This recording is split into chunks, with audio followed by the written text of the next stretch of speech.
Hey everyone, it's Hardly Dan here from thegamesman.com, bringing you another tGm Tagalong. So sit back, relax, and tag along for as much of Sherlock Holmes The Awakened Remastered Edition as my computer let me record.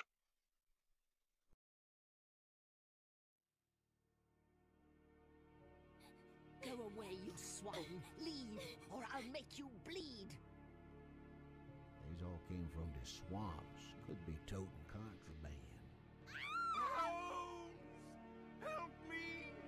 Do not fight the calling! Blood! I beg of you, Holmes! Today! Relieve your blood! Oh, no. No, it can't be. It can't end like this. Again, this nightmare haunts me. It won't let me forget. How did this all begin?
Good morning, Holmes.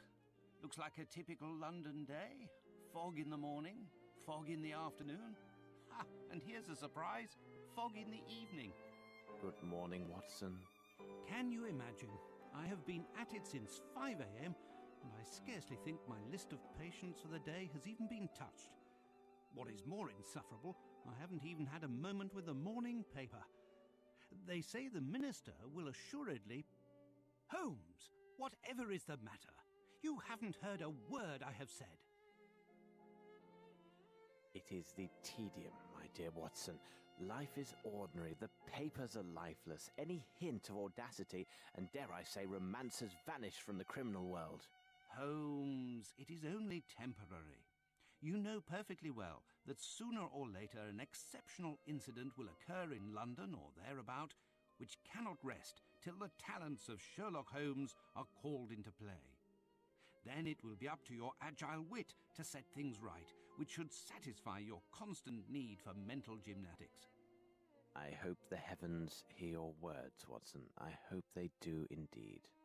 I must take my leave, Holmes. I have an appointment with a rather odious man, Captain Stenick.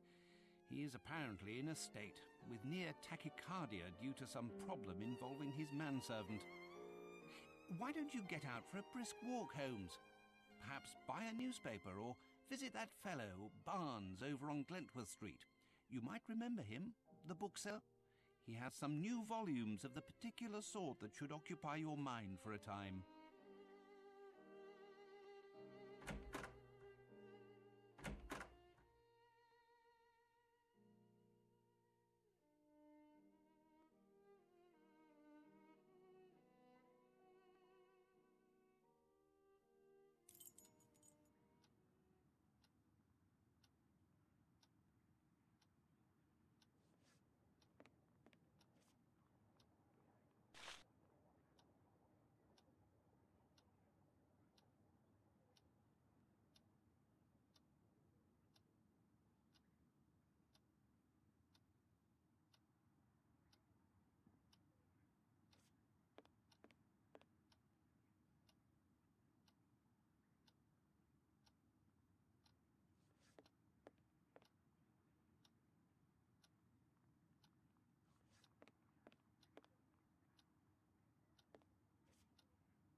The Strand! By the Strand!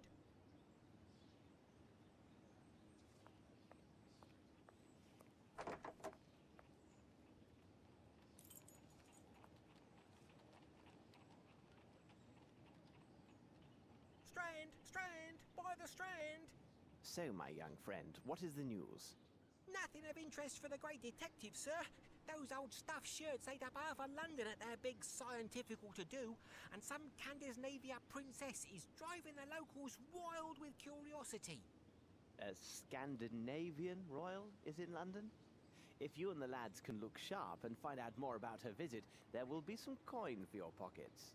Righto, Mr. Holmes. If there's aught to be found, the irregulars will have it. I'll send the words out to the lads.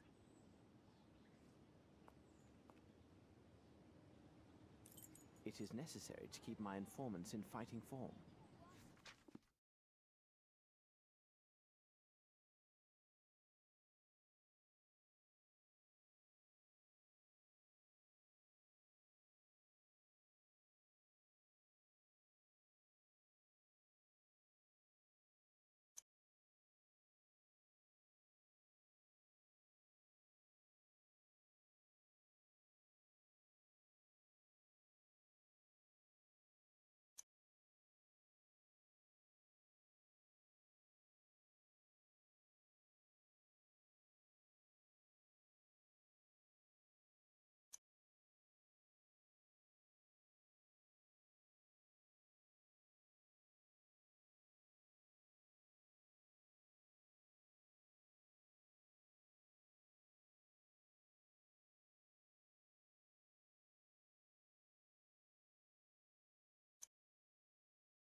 I have no reason to go there.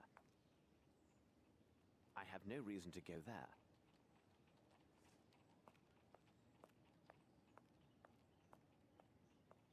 I have no reason to go.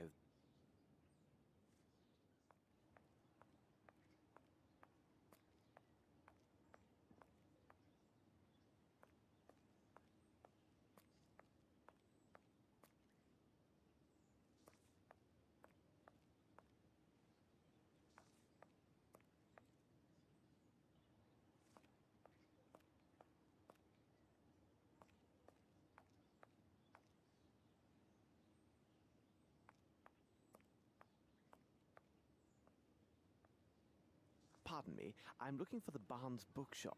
Would you happen to know it? I know the place, know it well, Mr. Holmes. The bookshop is on Glentworth Street. Take your first right and then the next left, and you'll find it straight away.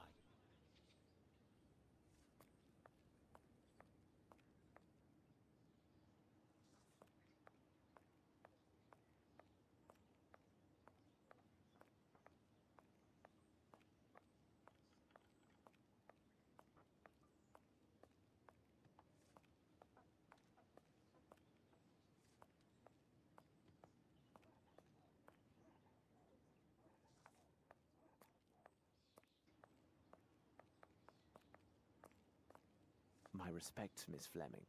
Good day, Mr. Holmes.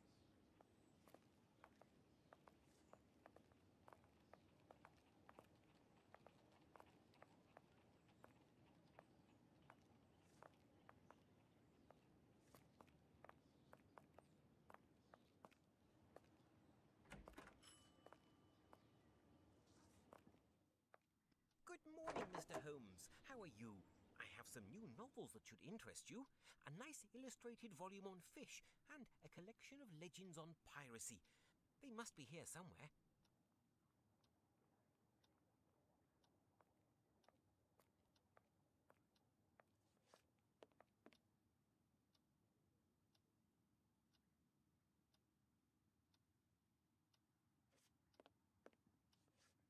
appears to be a trace of shoe leather. Did somebody fall here?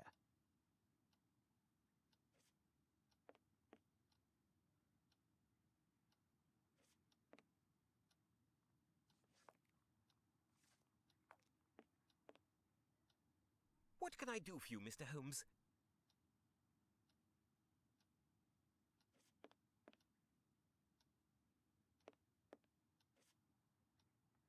Ah, the pirate's book.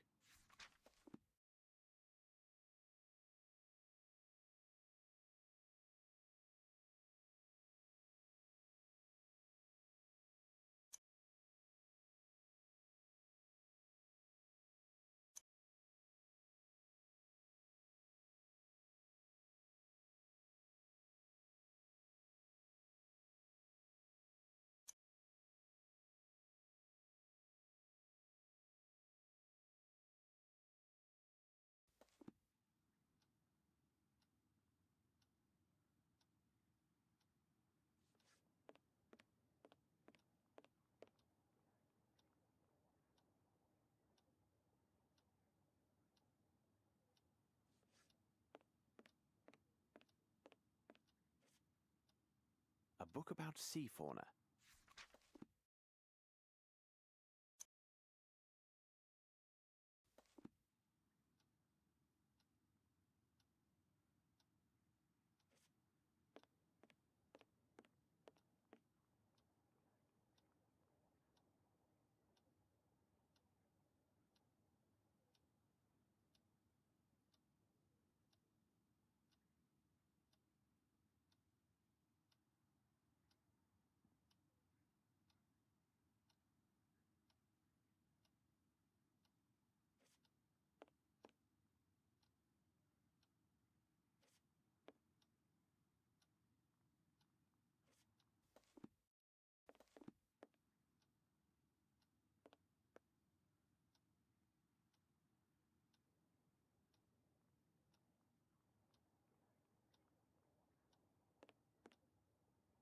I will take them.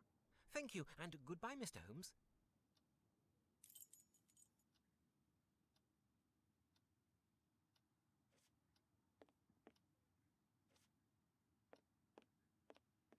Those flowers need watering.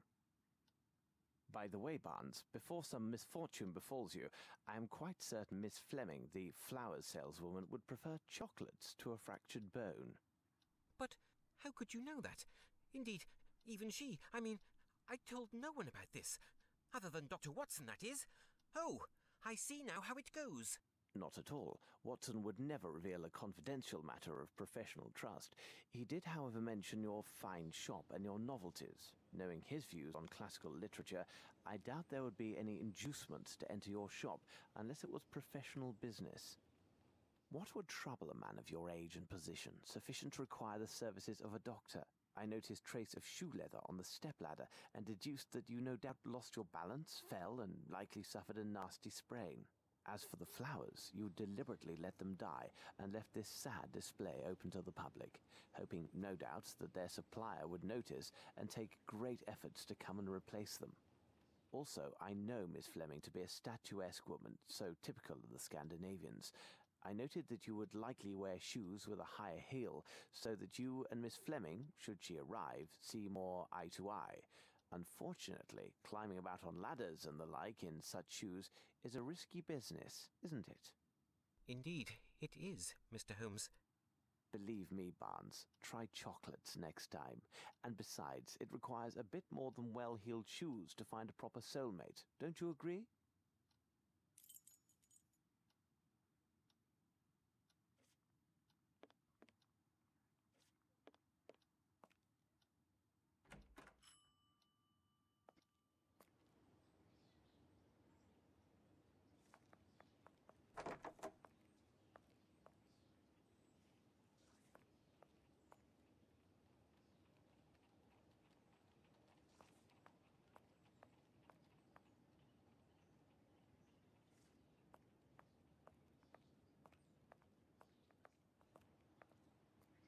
My respects, Miss Fleming.